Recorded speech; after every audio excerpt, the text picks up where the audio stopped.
नमस्कार, times of Swaraj में आप सबों का स्वागत है और मैं हूं संतोष सिंह। और आज हम टाइम्स ऑफ स्वराज में चर्चा कर रहे हैं कि पाठक के हर फैसले से कहीं न कहीं ऐसा लग रहा है कि वो शिक्षकों से बदला तो नहीं ले रहे हैं, या फिर उनका हर फैसला ऐसा लगता है कि बदले की भावना से प्रेरित होकर तो फैसला नहीं ले रहे हैं।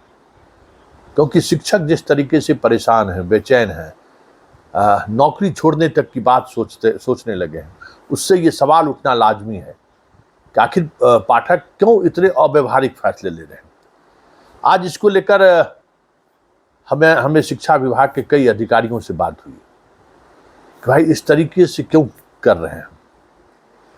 तो एक अधिकारी ने बहुत ही ईमानदारी से उस सच को बतला भी दिया और कह भी दिया कि संतोष जी, अगर 1-2 महीने और रह गए पाठक, तो समझिए शिक्षा विभाग के सभी अधिकारी, कर्मचारी और शिक्षक सरकारी सेवा का लाभ नहीं उठा पाएंगे। हमने कहा कि क्यों, ऐसा क्यों लग रहा है? तो देख लीजिए, ये जो बहाली हुई है ना, वो बहाली नीतीश नहीं चाहते थे। शिक्षकों की जो नई बहाली हुई है, वो तेजस्वी के दबाव की वजह से ये बहाली हुई। और बहाली होने के बाद स्थिति यह है कि हर महीने उनको कैसे पेमेंट किया जाए, कैसे भुगतान किया जाए, इसको लेकर सरकार के खजाने में पैसा तक नहीं है। तो ये सारी जो प्रक्रियाएं हो रही है, वो सब कुछ सरकार के जानकारी में है।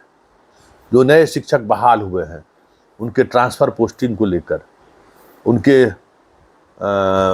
योग्यता को लेकर, अलग दूसरे राज्यों को जो परीक्षा में शामिल होने की जो अनुमति दी गई, सबके पीछे एक ही सोच है कि जो नए लड़के आए हैं उनको हतोत्साहित कीजिए, नौकरी छोड़ने को मजबूर कीजिए और कहिए अपना स्टेट जाने के लिए। और कोई मंशा नहीं है, जैसे पठन पाठन से कोई मतलब है, न गरीब का बच्चा पढ़े इससे कोई मतलब है।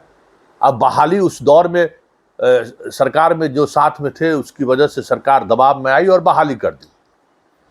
और अब बहाली करने के बाद अब खजाना दिख रहा है कि हम कैसे पेमेंट करें। तो ये जो वेतन कटौती हो रहा है, अलग अलग तरह के जो कार्रवाई हो रही है, सब कार्रवाई उसी का हिस्सा है। फिर मेरा सवाल हुआ कि भाई वेतन काट के कितना पैसा कलेक्ट कर लीजिए। कहा कि वेतन काटना पैसे के कलेक्शन का लक्ष्य नहीं है। लक्ष्य है कि जो भी नए युवा आए हैं उनको हतोत्साहित कीजिए, उनको सोचने पर ये मजबूर कीजिए कि ये नौकरी नहीं, ये काला पानी का सजा है। तो जो सरकार के मुलाजिम की सोच अगर ये है, तो फिर आप सोच सकते हैं कि आपके साथ जो कुछ भी हो रहा है वो कम ही हो रहा है। ये जो आप स्कूल में 12 बजे छुट्टी हो जाइए, तब भी आप 1:30 बजे 2 बजे तक स्कूल में बने रहिए, ये क्या है? 6 बजे सुबह में जो लोग आएंगे, क्या वो लंच लेकर आप आने की स्थिति में रहेंगे? 2 बजे दिन तक वो कैसे भूखे रहेंगे? और खास करके महिला शिक्षक, जहां 50% से अधिक शिक्षक महिला है, उनकी क्या स्थिति होगी? उनको तो नौकरी छोड़ना ही पड़ेगा। तो ये सारी कवायद इसी बात को लेकर है कि ज़्यादा से ज़्यादा लड़के लड़कियां नौकरी छोड़ दें। सरकार की इच्छा इस पे नहीं है कि हम शिक्षा व्यवस्था में सुधार करें। सरकार की इच्छा कतई नहीं है कि हम एक रोल मॉडल स्थापित करें। ये सारी कवायद जो देख रहे हैं ना, उस कवायद के पीछे यही है। और जितना विकास राशि निकलना, जितने शिक्षा विभाग के डेवलपमेंट की राशि की जो लूट मची हुई है ना, उसके पीछे भी एक अलग तरीके का मंशा काम कर रहा है। और उस मंशा की वजह से ये सारी चीजें हो रही है।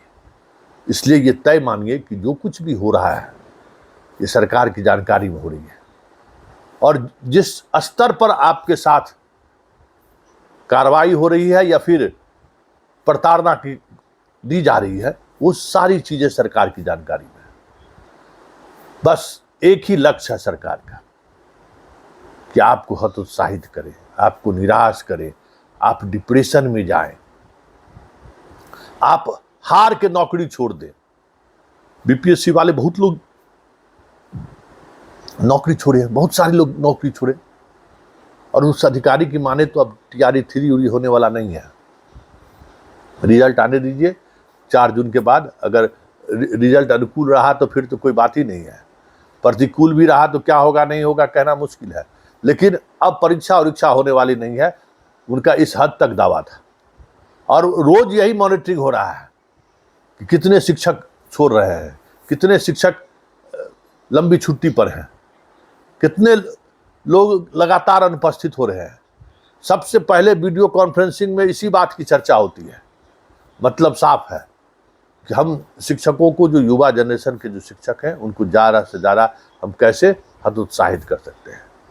और वाकई में ये सरकार की मंशा है तो फिर तो बहुत मुश्किल है चीज़ें पटरी पर आना, क्योंकि सरकार ही अगर इस तरीके से सोच रही है कि हम शिक्षकों से पढ़ाई की व्यवस्था बेहतर हो, इस पर काम नहीं करें, जो आ गए हैं वो कैसे चले जाए इस पर काम करिए,